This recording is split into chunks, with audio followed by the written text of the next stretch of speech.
নমস্কার বন্ধুরা, উর্মিলা রান্নাঘরে অনেক অনেক স্বাগত জানাই।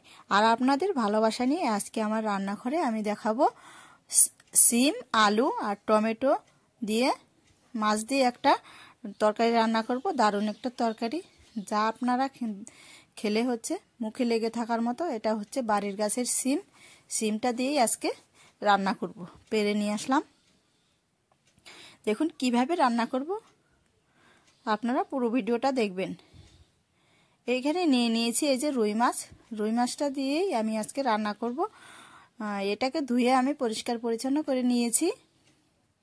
তো কিভাবে রান্না করব আর কেমন করে রান্না করব আপনারা পুরো ভিডিওটা দেখবেন। তারপরে আমি হচ্ছে এখন আলুগুলো কেটে নিচ্ছি। আলুটা সুন্দরভাবে কেটে নিয়ে নিব। আমি এই যে ছুলে নিচ্ছি।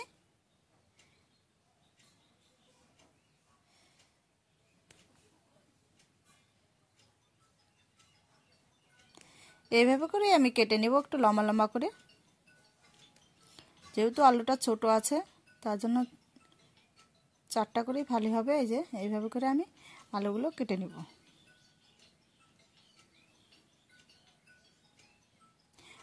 আমার আলু কাটা হয়ে এসছে।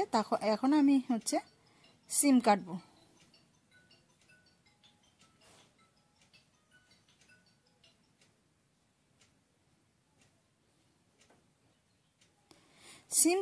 সিম কাটা দেখুন এই যে কতগুলো সিম কেটে নিয়েছি। এই সিম দিয়ে রান্না করব। এই দেখুন সিম কাটা হয়ে গেছে। তারপরে আমি সবজিগুলো ধুয়ে নিয়েছি ভালো করে। তারপর উনুনের উপর কড়াই বসিয়ে দিলাম। কড়াইয়ের মধ্যে তেল দিয়ে দিয়েছি মাছটা ভাজবো বলে। এই দেখুন লবণ আর হলুদ মেখে নিয়েছি মাছে। তারপর আমি এখন মাছটা দিয়ে দিব। তেলটা গরম হয়ে এসছে, দিয়ে দিলাম মাছগুলো।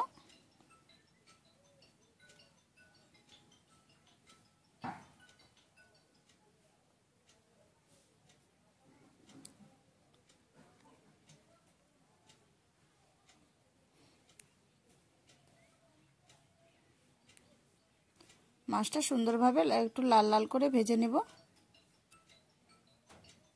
মাছটা এখন ভাজি হয়ে গেছে। এখন মাছটাকে আমি উল্টে দেব।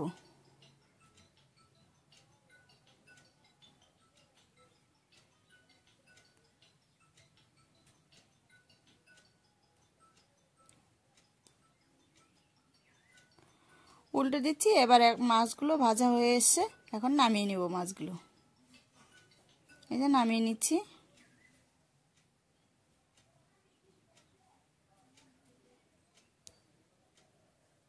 মাছগুলো সম্পূর্ণ নামিয়ে নিয়েছি। তারপরে ওই তেলেই আমি এখন সবজিটা বসিয়ে দেব। আর একটু তেল দিব।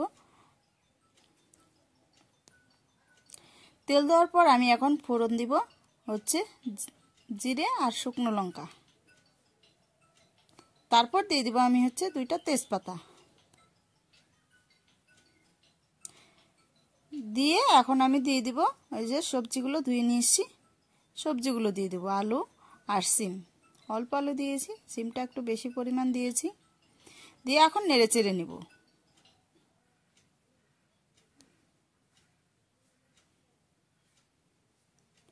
সুন্দরভাবে নেড়ে চেড়ে নিচ্ছি। নেড়ে চেড়ে নেওয়ার পর আমি দিয়ে দেব স্বাদ মতো লবণ। লবণ দিয়ে দিলাম। লবণ দিয়ে আমি হালকা নেড়ে চেড়ে নেব।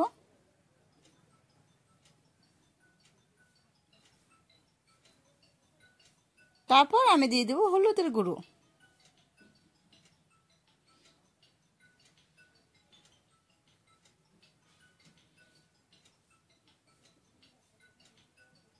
হলুদের গুঁড়ো দিয়ে আমি সুন্দরভাবে নেড়ে চেড়ে নেব।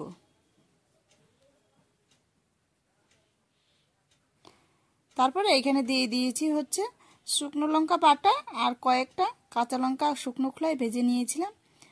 ওই বাটাটা দিয়ে দিব। 4-5টা কাঁচা লঙ্কা শুকনো খোলায় ভেজে বেটে নিয়েছি। আর 4-5টা শুকনো লঙ্কা দিয়েছি। দিয়ে আমি সুন্দরভাবে নেড়ে চেড়ে নেব।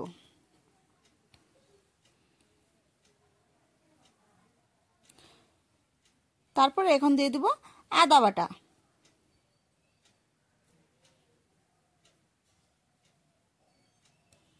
আদা বাটা দেওয়ার পর আমি আবারও নেড়ে চেড়ে নিচ্ছি।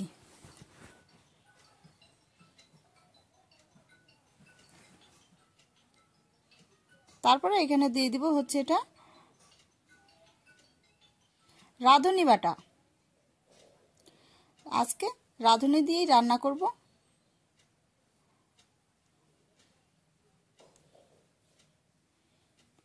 তারপর হালকা নেড়ে চেড়ে নিচ্ছি আমি।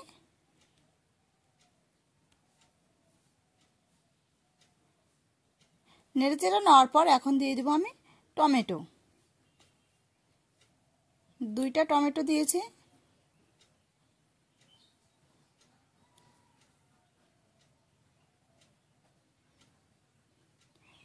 দিয়ে নেড়ে চেড়ে নিব। রাঁধুনি বাটার তরকারি কিন্তু আলাদা একটা টেস্টি লাগে। আপনারাও এরকম রাঁধুনি বাটা দিয়ে রান্না করে খেয়ে দেখবেন, দেখবেন অবশ্যই ভালো লাগবে।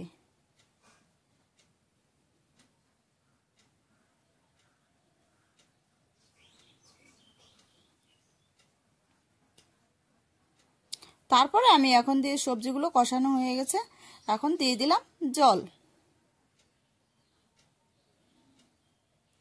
আর একটু পরিমাণ জল লাগবে। এই দেখুন, আর একটু পরিমাণ জল দিয়ে আমি হালকা নেড়ে চেড়ে নিব।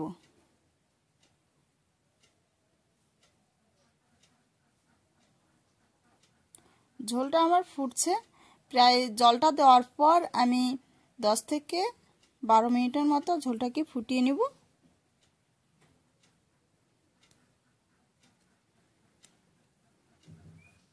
তারপর আমি হালকা নেড়ে চেড়ে দিচ্ছি। দেখলাম যে আলুগুলো গলে এসছে নাকি না, তা দেখছি গলে গলে এসছে আলুগুলো। তারপর আমি এখন মাছগুলো দিয়ে দিব। মাছগুলো দিয়ে আমি হালকা নেড়ে চেড়ে নেব। বেশি আবার নাড়ব না, তাহলে মাছগুলো আবার ভেঙে যাওয়ার সম্ভাবনা থাকবে।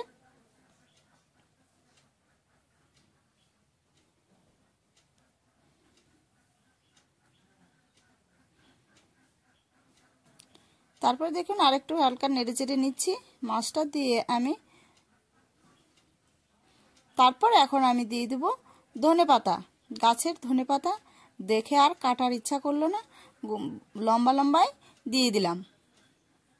বাড়ির গাছের ধনেপাতা খেতে তো টেস্টি লাগবে। তো দেখুন, তারপরে আমি দিয়ে একটু নেড়ে চেড়ে নেব।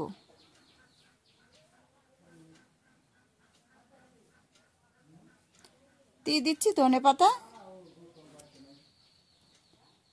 তারপর আমি এখন তরকারিটা হয়ে এসে যে দেখুন ফুটছে তরকারিটা। তারপরে এখন দিয়ে দিব আমি এখানে ভাজা জিরা বাটা দিয়ে দিলাম এর উপরে, দিয়ে সুন্দরভাবে নেড়ে চেড়ে নেব।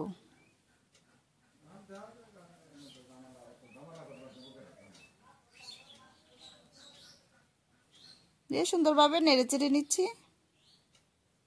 মশলাটা দেওয়ার পর আর জাল দিব না, এইভাবে একটু নেড়ে চেড়ে নেব যাতে মশলাগুলো সম্পূর্ণ তরকারিতে মিশে যায়। তারপরে এখন আমি এটাকে নামিয়ে নিব। নামিয়ে নিচ্ছি। আপনারাও এরকম তরকারিটা রান্না করে খেয়ে দেখবেন, দেখবেন অবশ্যই ভালো লাগবে। আর ভিডিওটা ভালো লাগলে অবশ্যই সাবস্ক্রাইব, শেয়ার, লাইক অবশ্যই করে দিবেন। এই দেখুন তরকারিটার কিন্তু কালারটা ভালোই এসছে। আপনারাও বাড়িতে এরকম ট্রাই করে দেখবেন, দেখবেন অবশ্যই আপনাদেরও ভালো লাগবে।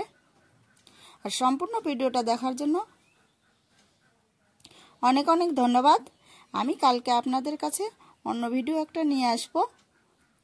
আপনারা ভালো থাকবেন, সুস্থ থাকবেন এই কামনাই করি।